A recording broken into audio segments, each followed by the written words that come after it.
DCA में जो है सेकंड सेम का सब्जेक्ट हम देख रहे हैं कौन सा, DTP with page maker and Photoshop. तो दोनों जब साथ में होते हैं तो कोई एक लेना होता है। क्या बोल रहा है, इलेक्टिव वन, एनी वन, यानी कि इन दोनों में से कोई एक पढ़ना। तो कोरल ड्रॉ पढ़ लो या डीटीपी। ठीक है, तो हम पढ़ रहे हैं डीटीपी। डीटीपी में क्या है, पेज मेकर एंड फोटोशॉप, और बेसिक डीटीपी है। ऐसे पीजीडीसीए में भी आपको यही सब्जेक्ट मिलेगा। तो अब इसका डिटेल वाला देख लेते हैं कि भाई डिटेल में जैसे पहली यूनिट में अपन ने क्या देखे थे कि बेसिक रूप से डीटीपी के बारे में दिया है, दूसरी यूनिट में दिया है पेज मेकर, तीसरी यूनिट में भी दिया है पेज मेकर। अब चौथी यूनिट की अगर बात करें तो चौथी यूनिट में आपको मिलेगा इंट्रोडक्शन टू एडोब फोटोशॉप, यानी कि फोटोशॉप की कहानी शुरू होती है। तो इसके बाद जैसे मान लो फोटोशॉप में फाइल एक्सटेंशन क्या होता है, धीरे धीरे करके एक एक चीज़ें हमको यहाँ पर देखना होता है। कलर मॉडल क्या होता है, फिर उसमें वर्किंग है, सारी चीज़ एक एक करके देखेंगे। चलो मैं यहाँ पे जो है एक पीपीटी ओपन करके आपको दिखाता हूँ। देखो फोटोशॉप की अगर बात करें तो क्या है, एक प्रकार का image editing software. Image editing का मतलब क्या हो जाता है, फ़ोटो देखे ही होंगे ना, तो उसको एडिट करना अलग अलग तरीके से। तो ये सब कहानी है, कब डेवलप हुआ, सारी चीज़ें हमको नहीं देखना है। क्या क्या काम कर सकते हैं इसमें, अपन इमेज बना सकते हैं, ग्राफिक डिज़ाइनिंग कर सकते हैं, फ़ोटो में एडिटिंग कर सकते हैं, साथ में रास्टर ग्राफिक्स एडिटर भी है ये। अब रास्टर और वेक्टर दो चीज़ें होती है, हमने मल्टीमीडियम पढ़े थे, एक वेक्टर ग्राफिक्स होती है और एक रास्टर ग्राफिक्स। तो रास्टर ग्राफिक्स जितनी भी होती है वो कैमरा से फ़ोटो वाली चीज़ें होती है। कैमरा से हम जो कैप्चर कर लेते हैं ना, इंटरनेट से डाउनलोड कर लेते हैं, वो सब क्या है, रास्टर ग्राफिक्स है। और वेक्टर ग्राफिक्स अपन बाद में पढ़ेंगे कोरल में। एडोब कॉर्पोरेशन ने इनको डेवलप किया है फोटोशॉप को। सबसे पहली बार कब डेवलप हुआ था, 1988 में, परंतु मैक के लिए, मैक बोले तो एप्पल की डिवाइस के लिए। विंडोज़ के लिए बाद में हुआ ये 1990 में। ठीक है, देखो ये 1990 के बाद ये अवेलेबल हो गया विंडोज़ के लिए। किसने बनाया था, थॉमस एंड जॉन कॉल ने। यहाँ पे देखो ये 26 लैंग्वेज इसके अंदर रहती है। हम तो इंग्लिश यूज़ कर सकते हैं, हिंदी यूज़ कर सकते हैं, उसके अलावा भी अदर 24 लैंग्वेज यहाँ पे रहती है। साथ ही ऑपरेटिंग सिस्टम देखें तो विंडोज़ 10 है, इसके ऊपर के वर्जन है या नीचे के, सब में चल जाता है। आईपैड में भी चल जाता है, एंड्रॉयड में भी चलेगा, पर एंड्रॉयड में ख़रीदना पड़ेगा, ख़रीदना तो यहाँ भी पड़ेगा। चलो यहाँ पे कौन कौन इसका यूज़ कर सकता है, फोटोग्राफर इसका यूज़ करते हैं, ग्राफिक डिज़ाइनर है, वेब डिज़ाइनिंग वाले कर सकते हैं, इमोजी क्रिएशन, मीम मेकर। तो हम मुख्य रूप से किस में जाएंगे, ग्राफिक डिज़ाइनिंग के क्षेत्र में आ जाएंगे। वेब तो हमको नहीं करना, तो हम ये वाला काम सीखेंगे। तो ये सब फील्ड अलग अलग है, सब सभी सीख लो आप, ऐसा भी नहीं होता। सभी सीखोगे तो कचरा हो जाओगे, कोई एक फील्ड में होना चाहिए ना। तो फोटोशॉप का मल्टीपर्पज़ यूज़ है, हम किसके लिए यूज़ करेंगे, ग्राफिक्स के लिए। चलो ये तो कहानी हो गई। फीचर्स इसके अंदर क्या है, लेयर में काम कर सकते हैं। लेयर का मतलब ऐसा समझ लो कि प्लस्तर करते हैं कि नहीं, नीचे प्लस्तर करे, गिट्टी बिछाए, फिर उसके ऊपर पतली गिट्टी बिछाए, फिर उसके ऊपर टाइल्स लगा दिए, उसके ऊपर कारपेट लगा दिए, रहता है कि नहीं। तो बहुत सारी क्या हो गई, लेयर। अब सब लेयर में सेपरेट काम हो सकता है कि नहीं। मान लो कारपेट में दिक्कत आई तो आप कारपेट उठा फेंक दोगे या दूसरी लेक लाग दोगे। टाइल्स में दिक्कत आई तो टाइल्स बस उखाड़ोगे रख दोगे, और नीचे वाले में दिक्कत आएगी तो नीचे वाले। तो सभी लेयर में अलग अलग काम हो रहा है। ऐसे ही एक इमेज बनाने के लिए हमको बहुत सारे भागों की ज़रूरत होती है, शेप की ज़रूरत होती है, लाइन की, पिक्चर की, या फिर बहुत सारी ड्राइंग होती है। तो वो सब आपस में क्या है, लेयर। तो अलग अलग काम करने के लिए लेयर होती है। ब्रश करना है, ब्रश बोले तो घसने वाली नहीं, पेंटिंग वाली, ठीक है। क्लोन स्टैम्प बोले तो डुप्लीकेट बनाना, हीलिंग ब्रश दाग धब्बे हटाना है, चेहरे में छाई पर छाई दुनिया भर की ढेर सारी चीज़ रहती है कि नहीं। तो वो रीटच करने के लिए, रीटचिंग समझते कि नहीं, मेकअप करना है, रीटचिंग।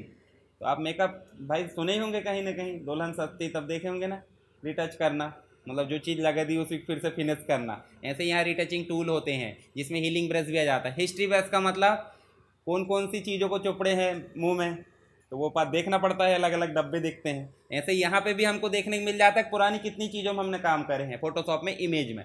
तो उसमें हिस्ट्री ब्रश काम करता है। ब्लर होता है, ब्लर मतलब क्या हो जाता है, नुकीली चीज़ों या शार्पन जो चीज़ है उनको ब्लर करना, और ब्लर को शार्प करने का काम करेगा। तो इतने ही बस फीचर्स नहीं है, बहुत सारे हैं। वर्जन की अगर बात करें, देखो फर्स्ट कमर्शियल वर्जन आया था 0.7, और यहाँ पे अगर देखें तो फोटोशॉप 1.0 धीरे धीरे डेवलप होते होते कहाँ तक आया, 7.0 तक 2002 में लॉन्च हुआ, सबसे प्रचलित वर्जन है। इसके बाद CS वर्जन चालू है, CS 1 2 3 4 5 6 2012 तक। उसके बाद CC वर्जन चालू हुए, कहाँ तक चले, 2020 तक, 2019 में लॉन्च हुआ था। फिर उसके बाद ईयर के हिसाब से वर्जन आने लगे, 2021 का वर्जन है, 2021 में आ गया, 22-23। तो सबसे लेटेस्ट वर्जन अभी हम जो पढ़ेंगे 2023 पढ़ेंगे, 2025 तक भी लॉन्च हो चुका है, ठीक है, पर हमारे पास 23 ही पढ़ेंगे।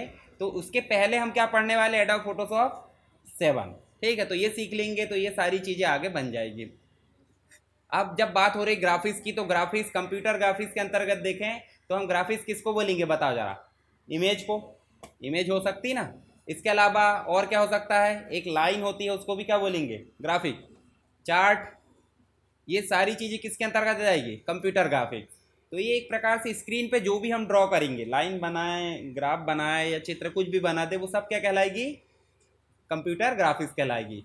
किसका कलेक्शन होती है, एक डॉट को हम क्या बोल देते हैं, पिक्सल। और एक इमेज में एक डॉट नहीं होता, हजारों लाखों की संख्या में क्या होते हैं, डॉट्स होते हैं। तो उन सभी डॉट्स को हम क्या बोलेंगे, पिक्सल्स बोलेंगे। और पहली बार कंप्यूटर ग्राफिक्स को किसने यूज़ किया था या किसने बोला था, burn Hudson and William Fetter 1960 में। तो कंप्यूटर ग्राफिक्स शब्द सबसे पहली बार कब आया, 1960 में। ठीक है, यूज़ इसका कहाँ होता है, पेंटिंग में कर सकते हैं, डीटीपी डेस्कटॉप पब्लिशिंग में, आर्किटेक्चर बिल्ड करना है, ऑटोकेड में। ऑटोकेड समझते हैं कि नहीं, घर का नक्शा वगैरह बनता है ना, इंजीनियर बनाते हैं कि नहीं, ऑटोकेड में उपयोग करते हैं। गेम के लिए, मूवी के लिए, साइंस है, और इसके अलावा वेदर है, सभी जगह हमको ग्राफिक्स की ज़रूरत पड़ती है। एक उदाहरण दिखाता हूँ, हम गूगल ओपन करते हैं। ये हमने गूगल ओपन करे, और गूगल ओपन करने के बाद हम कहीं भी एक टैब ओपन कर लेते हैं। चलो यहाँ हम कोई भी वेबसाइट ओपन कर रहे हैं, मान लो हम गूगल मैप ओपन कर लेते हैं। चलिए गूगल मैप ओपन कर लिए। अब देखो गूगल मैप जब ओपन करेंगे तो यहाँ पे भी ग्राफिक्स है कि नहीं, बताओ मुझे, है ग्राफिक्स। बिना ग्राफिक्स के अगर टेक्स्ट बस लिख दे तो ये देखोगे नहीं तो मज़ा नहीं आएगा। तो बिना ग्राफिक्स के कहीं काम हो रहा क्या, जैसे फंडामेंटल्स ऑफ मल्टीमीडिया हमने पढ़े थे, तो हर जगह ग्राफिक्स की बहुत ही इंपॉर्टेंस है।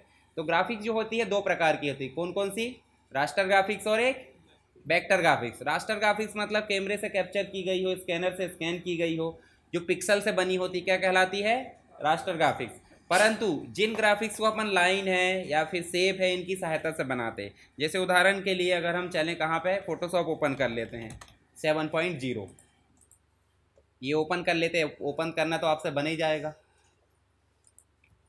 कंट्रोल के साथ एन करें तो नया डॉक्यूमेंट ले लेते हैं, जैसे मान लो 4.6 ले लिए। अब यहाँ देखो, जैसे उदाहरण के लिए हम क्या करते हैं, एक शेप बना लेते हैं। ये हमने शेप बनाया, तो इस शेप से क्या बनेगी, वेक्टर बनेगी। परंतु ध्यान रखना, ये शेप फटना नहीं चाहिए। देखो बड़ा करोगे, कितना ही बड़ा कर दो, ये फटना नहीं चाहिए, फटेगा नहीं। इसका मतलब क्या है, वो वेक्टर ग्राफिक्स है। और अगर उसके पिक्सल बिखरने लगते तो क्या कहलाता है, वो रास्टर ग्राफिक्स। उदाहरण के लिए एक पिक्चर और ओपन करते हैं। चलो यहीं पे ये ओपन कर लेते, कल अपन ने इसमें काम करे थे। चलो देखो जरा इसके पिक्सल फट रहा है कि नहीं, बताना। फट रहा है, देखो ये, जिसके पिक्सल फैलने लगे मतलब वो रास्टर ग्राफिक्स है, और जिसके पिक्सल फैल नहीं रहे इसका मतलब क्या है, वो वेक्टर ग्राफिक्स है। तो दोनों में अंतर, मेन अंतर तो यही है। बाकी आगे जो है अंतर देखेंगे, देखो पिक्सल से बनी होती रास्टर, और ये बनी रहती mathematical calculation, shape, line, drawing, इनसे। इसके अलावा ये डायमेंशन, रेजोल्यूशन निश्चित होता है, तब बड़ा करते पिक्सल फट जाते हैं। परंतु इसमें क्या रहता है, आकार में कोई भी बदलाव करो, साइज़ में बदलाव नहीं होगा, क्वालिटी में भी बदलाव नहीं होगा। यहाँ फाइल साइज़ क्या होता है, जितना बड़ा होगा उतना ही बड़ी फाइल होगी, ठीक है। और यहाँ फाइल साइज़ छोटी रहती है, फिर भी क्वालिटी शानदार रहती है। अब जैसे मान लो आपको रास्टर पूछा जाए, कौन कौन से टाइप की हो सकती है, जेपीजी समझते। जेपीजी का मतलब क्या है, जो आप कैमरे से कैप्चर करते हैं अपने मोबाइल में, वो सब क्या कहलाती है, जेपीजी। इंटरनेट से डाउनलोड करते हैं जीआईएफ, हिलती डुलती गुड मॉर्निंग लिखा रहता है, जो भी है ना, वो कुछ भी नहीं आता, अच्छा ऐसा कुछ भी इमोजी टाइप के आते हैं, तो वो क्या है, सब जीआईएफ है। पीएनजी मतलब बिना बैकग्राउंड वाली इमेज, जिसमें सिर्फ मतलब कटआउट टाइप का रहता है। इसके अलावा टीआईएफ रहती है, बीएमपी रहती है, पीएचडी। फोटोशॉप की जो इमेज है वो तक है क्या, रास्टर ग्राफिक्स। तो फोटोशॉप में मैंने बताया जरूर हूँ, परंतु वो भी रास्टर है। जितना बड़ा करोगे तो हालांकि कभी न कभी फटेगी वो। अब एडोब इलस्ट्रेटर है, कोरल ड्रा की फाइल है, स्केलेबल, वेक्टर ग्राफिक्स, ये सब क्या है, वेक्टर ग्राफिक्स है, ठीक है। इसके अलावा और बहुत सारी चीज़ें, हमको ज़्यादा लोड नहीं लेना है। इमेज के एक्सटेंशन देख लेते एक बार। एक्सटेंशन मतलब वही होता है कि जो हमारी फाइल की पहचान करता है। जैसे मान लो जेपीजी कैमरा से खींचते कि नहीं, तो वो क्या है आपकी joint photo expert graphics. Adobe Illustrator की फाइल होती है एआई, जीआईएफ फाइल होती है, टीआईएफ होती है। इनका सबका अलग अलग उपयोग है। जैसे उदाहरण के लिए फोटोशॉप में हमको काम करना, कौन सी फाइल काम आती है, पीएचडी, फोटोशॉप डॉक्यूमेंट। अगर हमको कैमरे से कैप्चर करना है, इधर उधर भेजना, किसी को मेल करना है, इंटरनेट में भेजना, तो हम एक तो पीएनजी भी भेज सकते हैं, जीआईएफ भी भेज सकते हैं, और जेपीजी भी, क्योंकि इनका साइज़ कम रहता है। अब ज़्यादा बड़ी फाइल जैसे पीएचडी फाइल को भेजेंगे तो इंटरनेट की स्पीड तो अपनी नॉर्मल रहती है, भेजेंगे कई घंटों तो अटैच होने में लग जाएगा, और फिर रास्ते में ट्रांसफ़र हो रही है तो ट्रैफिक जाम होगा, होगा कि नहीं होगा? जैसे बड़ा ट्रक को मेन ट्रैफिक में घुसा दो, अभी मेन रोड में, बाईपास या रिंग रोड से मत भेजो, तो क्या होगा बताओ? वैसे ही तो त्योहारों में देखो इतनी भीड़ रहती है, अब वो बड़ा डंपर घुस गया अंदर तो दिक्कत होगी ना। तो ये पीएचडी को मान लो बड़ा डंपर है, बड़ा साइज कैप्चर करेगा। देखो जाने के लिए लाइन एक ही है, डेटा ट्रांसफ़र करने के लिए, जैसे भी जाए बाहर से जाए वायरलेस, तो ट्रैफिक तो जाम होगी। तो इसलिए ट्रैफिक जाम ना हो इसलिए हम जीआईएफ भेजते हैं, पीएनजी भेजते हैं, डॉक्यूमेंट भेजना है तो पीडीएफ भेजते हैं, भेजते कि नहीं भेजते? तो ये सब क्या है, डेटा को ट्रांसफ़र करने या ज़रूरत के हिसाब से एक्सटेंशन बनाए गए हैं। तो इन एक्सटेंशन में देखेंगे जीआईएफ है, ग्राफिकल इमेज फाइल होती है, आईएमजी होती है, टीआईएफ मतलब टैग इमेज फाइल होती है, ईपीएस बोलते हैं इनकैप्सुलेटेड पोस्ट स्क्रिप्ट। इसका मतलब ये भी एक प्रकार की क्या है, बड़े आकार की फाइल होती है जिसमें क्वालिटी कोई भी घटती नहीं है, प्रिंट करने के लिए भेज रहा है कि नहीं, तो ईपीएस फाइल भेज देते हैं। इसके अलावा डब्ल्यूपीजी हो जाता है, वर्ड परफेक्ट फाइल हो जाती है, जेपीजी हो जाता है, joint photo expert graphics, BMP ये पेंट प्रेस की फाइल याद आया होगा। पेंट प्रेस में जब हम कोई फाइल बनाते हैं कौन सी फाइल बनती है, bitmap. PNG portable network graphics, नाम से स्पष्ट है, जब भी नेटवर्क में फाइल या जो पिक्चर है उसको भेजना है तो कैसे भेजेंगे, ज़्यादातर पीएनजी में भेजेंगे। चलो नेक्स्ट देखो, इनके तो पूरे नाम दिए हैं, थोड़ा सा देख लेते हैं कलर मॉडल के बारे में। कलर मॉडल क्या होता है? कलर मॉडल का मतलब जो हमारी इमेज बनी होती है वो किन कलर के कॉम्बिनेशन से बनी है, उसके बेस कलर को कलर मॉडल बोल देते हैं। अब जैसे मान लो आपको ओरिजिनल कलर तो ये दिखते नहीं होंगे, दिखते हैं क्या? पेवर रेड नहीं दिखता होगा, पेवर ब्लू, पेवर ग्रीन नहीं दिखता होगा, पर उन कलर से जो सब कलर बने होते हैं, देखो एक होते हैं प्राइमरी कलर, एक होते हैं सेकेंडरी कलर, और एक होते हैं टर्शियरी यानी कि थर्ड लेवल पे आ जाते हैं। तो उदाहरण के लिए अगर देखें, देखो ब्लू है मतलब रेड ग्रीन और ब्लू, इनको बोलेंगे प्राइमरी कलर क्योंकि साफ साफ अलग दिख रहा है, ठीक है। जैसे इसका नाम ही क्या है, आरजीबी, रेड ग्रीन ब्लू। अब देखो रेड और ब्लू से मिलकर क्या बन रहा है, पिंक बन रहा है। पिंक मतलब वो सेकेंडरी कलर हो गया ना, सेकेंडरी मतलब दो कलर को मिलाकर जो तीसरा कलर बन रहा है वो क्या कहलाता है, सेकेंडरी। अब उसके बाद ये कलर और अन्य कलर मिलकर जो कलर बनाएंगे उसको बोलेंगे टर्शियरी, बोले तो थर्ड लेवल पे आ जाते हैं, ठीक है। तो यहाँ पे देखो ये जो कलर है आपके चार कलर वाला है, देखो ध्यान से, सियान है, मैजेंटा है, येलो है और एक ब्लैक। तो चार कलर के कॉम्बिनेशन को बोल देते हैं CMYK के, तीन कलर के कॉम्बिनेशन को क्या बोल देते हैं, RGB। तो RGB की वैल्यू की अगर बात करें तो 0 से 255 तक चलती है मैक्सिमम, एक रेंज होती है कि नहीं, कि भाई ओपेसिटी हमने देखे थे कितनी रखना है, कम ज़्यादा, तो वो उसके हिसाब से। और इसका चलता है 0 से लेकर 100, ठीक है। मतलब सियान मैजेंटा येलो ब्लैक का जो कैपेसिटी कहाँ तक होगी, 0 से 100, और इसकी कैपेसिटी कहाँ तक होगी, 0 से 255, ठीक है, याद रखना। चलो बाकी चीज़ें हमको नहीं देखना, और बहुत सारे कलर होते हैं। देखो यहाँ पे बिट मैप जो है इस प्रकार का दिखेगा, देखो ग्रे स्केल, ग्रे शेड में दिखेगा, इंडेक्स कलर ये दिखेगा। ये वाली फाइल मूव नहीं होती, ध्यान रखना। फोटोशॉप में देखेंगे अपन, जब भी ये फाइल इंटरनेट से डाउनलोड होती तो मूव नहीं होती, अपनी जगह मड़ी रहती। तो उसको किस में करना पड़ेगा, फिर इन कलर में, RGB ये दिखेगा, CMYK ये दिखेगा। तो हमारे लिए सबसे ज़्यादा इंपॉर्टेंट कौन से कलर मॉडल है, RGB और CMYK। अब दोनों में अंतर क्या है, RGB होता है स्क्रीन के लिए, स्क्रीन मतलब समझ रहे हैं, प्रोजेक्टर स्क्रीन दिखाओ, टीवी स्क्रीन दिखाओ, LED स्क्रीन दिखाओ, मोबाइल दिखाओ, या जहाँ भी दिखाओ, कंप्यूटर स्क्रीन, हर जगह अगर दिखाना हमको तो कौन सी इमेज लेंगे अपन, RGB युक्त, मतलब RGB कलर मॉडल। और अगर हमको प्रिंट करना तो कौन सा कलर मॉडल लेंगे, CMYK। बस ये अंतर है, बाकी चीज़ें हमारी सेकेंडरी है, अलग ज़्यादा ध्यान नहीं देना है। ये देखो ये लिखा, देखो 0 से 255, ठीक है, सबका रहता है यहाँ पे। और इसके अलावा देखोगे नेक्स्ट जो हमारा CMYK है, CMYK का 0 से 100 रहता है। ये देखो ये कलर का जो आपका दिख रहा है, जैसे आप मोबाइल लेते होंगे या फिर आप जो है लैपटॉप लेते होंगे तो ये कलर गैनेट दिखता होगा, तो यहाँ पे आपको ये समझ में आएगा, आगे ज़्यादा डिटेल में नहीं पढ़ना हमको, इंडेक्स कलर क्या होता है। चलो ये बेसिक चीज़ हो गई। हम सबसे पहले ओपन करते हैं क्या, फ़ोटोशॉप। तो फ़ोटोशॉप को ओपन करना कैसे करेंगे, इंस्टॉल करना है तो सेटअप होना चाहिए आपके पास में। सेटअप का मतलब समझते हैं कि नहीं, जैसे आपके पास में कौन सी फाइल रहती है, .apk मोबाइल के लिए, प्ले स्टोर में जाते हैं और डाउनलोड करते हैं, इंस्टॉल हो जाता है, कोई फ़र्क नहीं पड़ता। पर अगर गूगल से डाउनलोड करना तो करते कि नहीं, करे, गूगल से भी ऐप करते हैं डाउनलोड जो प्ले स्टोर में नहीं मिलते, करे कि नहीं करे, करते हैं ना। तो उनकी फ़ाइल का एक्सटेंशन देखना .apk होता है, एप्लीकेशन फाइल है ना। अब यहाँ हम डाउनलोड करेंगे तो इसकी फ़ाइल का एक्सटेंशन जो होता है .exe होता है। exe मतलब एग्जीक्यूटेबल फाइल है ना, जो सिस्टम पर रन होती है, ठीक। तो अब ये विंडोज़ के लिए होता है, मैक के लिए अलग होता है, iOS के लिए अलग होता है। चलो वो तो बात का मैटर, वो नहीं पढ़ना हमको, हम सीधे चलते हैं स्टार्ट बटन में और यहाँ लिखते हैं एडोब। एडोब लिखे 7.0 भी आ रहा है और 2023 भी आ रहा है, तो हम अभी पहले देख लेते क्या 7.0, थोड़ा बहुत बेस बना के हम किसका उपयोग करेंगे फिर 23 का। चलो यहाँ पे चलते हैं 7.0 में, और ये जो है हमारे सामने इसका स्टार्ट आ गया है। स्टार्ट आने के बाद हम चलेंगे कहाँ पे, सबसे पहले फाइल में, न्यू में जाने के बाद यहाँ पे आप फाइल सेलेक्ट कर लेना। 4:6 समझते ही कि नहीं, छोटा एल्बम बनता था, उसकी फाइल का साइज़ क्या रहता है 4:6, और फिर बड़े तो कोई दिक्कत नहीं, आप जैसे लेना चाहो। देखो ये वीडियो के लिए थंबनेल वगैरह बनाना तो यहाँ दिया, देखो ये वीडियो थंबनेल नहीं बनता क्या यूट्यूब में आते ही, तो थंबनेल बना तो रेडीमेड दिया, देखो ये दिख रहा है 1280x720 HD TV, ठीक है 720 DPI में दिखेगा वो। इसको सेलेक्ट कर लो, हम कर लेते 4:6। ध्यान से देखो इसका साइज़ आ गया होगा, अब आपको देखने को मिलेगा 4:6 का मतलब विड्थ रहेगी कम और हाइट रहेगी ज़्यादा। रेजोल्यूशन का मतलब समझते ही कि नहीं, रेजोल्यूशन मतलब हो जाता है उसकी क्वालिटी। अब मैं ये आपको दिखाता हूँ, चलो इसको अभी अपन जो है MS वर्ड में चलते हैं। देखो यहाँ पे अपन एक शेप ले लेते हैं और एक और शेप ले लेते हैं यहाँ पे, यहाँ ठीक है। इसके ऊपर राइट क्लिक करते हैं और यहाँ दे देते हैं अपन क्या 5000, और यहाँ दे देते हैं 500। बताओ अब ये है हमारे पास पिक्सल की संख्या। देखो दोनों शेप का साइज कैसा है, परंतु पिक्सल कैसे है कम ज़्यादा।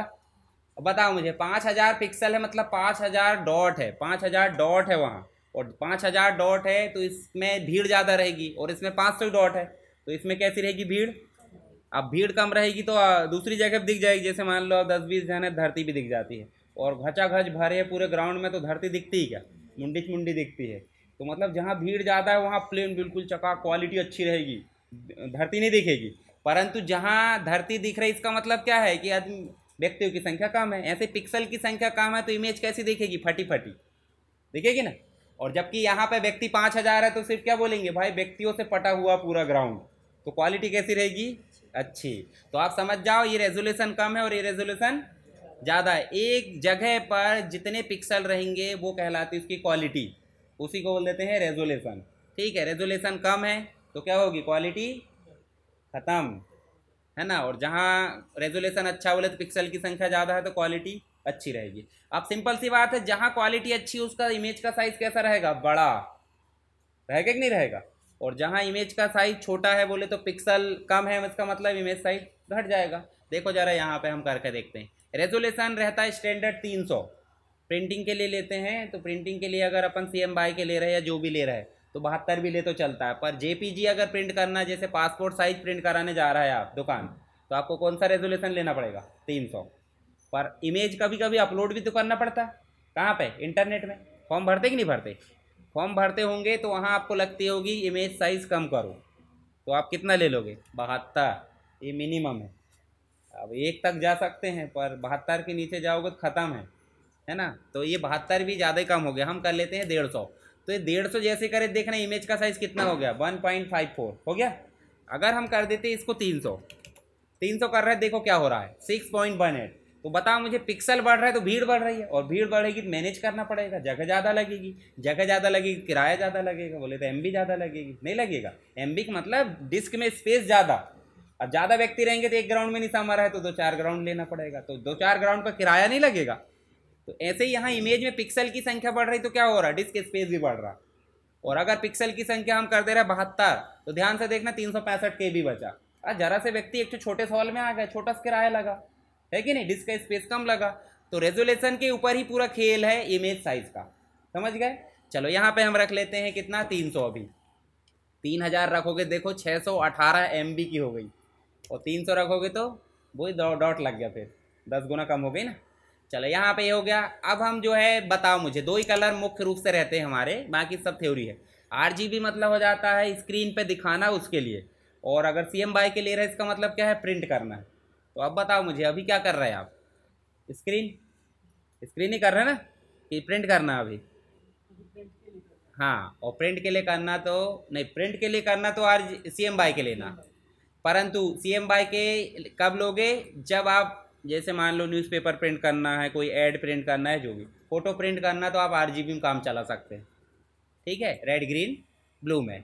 और बैकग्राउंड वाइट लेना, इसको कोई मैटर नहीं है, ओके कर दो। नाम बदल सकते हैं आप इमेज का कायदे से, सेव करते समय भी आ जाता है और यहाँ आ जाता है, कोई दिक्कत नहीं। चलो ओके करें। चलो इमेज साइज समझ गए, यहाँ रेजोल्यूशन समझ में आ गया, कलर मॉडल समझ गए। चलो ओके करें। ओके करें तो हमारी इमेज आ चुकी है। जैसे डॉक्यूमेंट आता था A4, वैसे इमेज आ गई हमारी 4:6। A4 भी तो आ सकता था। चलो यहाँ देखो हमारे पास स्क्रीन का कंपोनेंट्स बता देता हूँ पहले, पेज मेकर जैसे। ऊपर वाली पट्टी खोल देते हैं टाइटल बार, नीचे वाला बोल देते हैं मीनू बार। मीनू बार के नीचे दिख रहा है ऑप्शन बार। ऑप्शन बार को आप टूल बार बोल दो तो चलेगा, पर हम यहाँ ऑप्शन ही बार बोलेंगे, ठीक है। जैसे उदाहरण के लिए घर में किसी का नाम छोटू है तो छोटू बोल दिए, पर बाहर उसका नाम जो है स्कूल में कहीं पे तो वही बोलेंगे। भले उसको छोटू नाम से बोलेंगे तो आ जाएगा, पर वैलिड रहेगा क्या? जो मार्कशीट में नाम वही बोलेंगे ना, तो अच्छा नहीं लगेगा। तो इसलिए यहाँ फोटोशॉप में इसका नाम है ऑप्शन बार। अब ऑप्शन बार कैसे काम करेगा आगे देखेंगे। जैसे टूल बदलते देखो, ऑप्शन बार के ऑप्शन बदल रहे कि नहीं, ध्यान से देखो, बदल रहा है, बदले कि नहीं बदले। तो आप ऐसा बोल सकते हैं ना कि टूल बॉक्स से जो भी टूल हम सेलेक्ट करते हैं तो उससे रिलेटेड ऑप्शन कहाँ से होते हैं, ऑप्शन बार में, नाम ही उसका ऑप्शन बार है। चलो ये हो जाता है हमारा टूल बॉक्स। क्या है ये? Tool box. टूल बॉक्स ही हमारा एक प्रकार से मेन हथियार है।